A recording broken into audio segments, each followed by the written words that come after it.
محضر تمثيل من مسكن الزوجات، جاي دلوقتي هو وابوه وامه واخوه جايين والعروسه الجديده بيقول لي والعروسه الجديده عشان يقعدوا في الشقه واخوهم دخلوا عليا.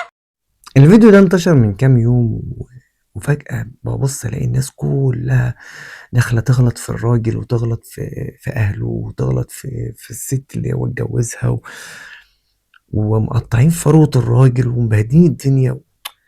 هو انتوا كلكم غيابين ولا انتوا متعاطفين مع الست لأسباب شخصية، ولا لمجرد انها ست فالستات كلها واقفة في صفها، ولا ايه الحكاية بالظبط؟ انتوا ما ركزتوش في الفيديو خالص نهائي، مفيش حد ركز في الفيديو.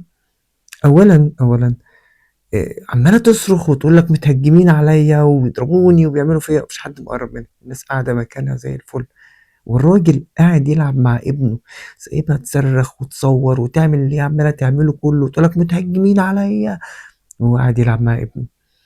آه، في نقطة تانية مهمة أوي، يقول لك جوزي داخل عليا في شقتي اللي أنا متمكنة منها وجايب لي عروسته التانية.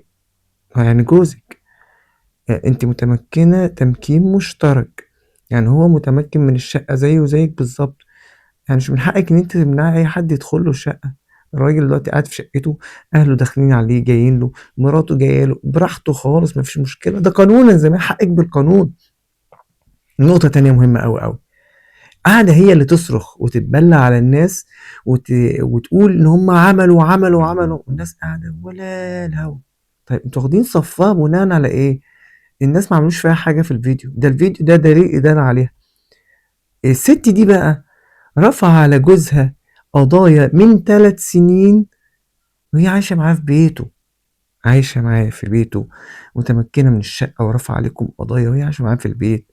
راجل زهق، حقه يتجوز، ايه المشكلة لما يتجوز واحدة بالطريقة دي؟ اذا كانت هي والناس قاعدة ما عملوش اي حاجة، صوتها عالي وتصرخ وتزعق وتغلط فيه وتغلط فيهم، طب امال بتعمل معاه ازاي؟ حقه يتجوز وحقه يدخل شقته. انتوا دلوقتي الراجل الناطع، الراجل اللي مش عارف ايه، الراجل هو عمل ايه الراجل في الفيديو؟ ده ما عملش حاجة،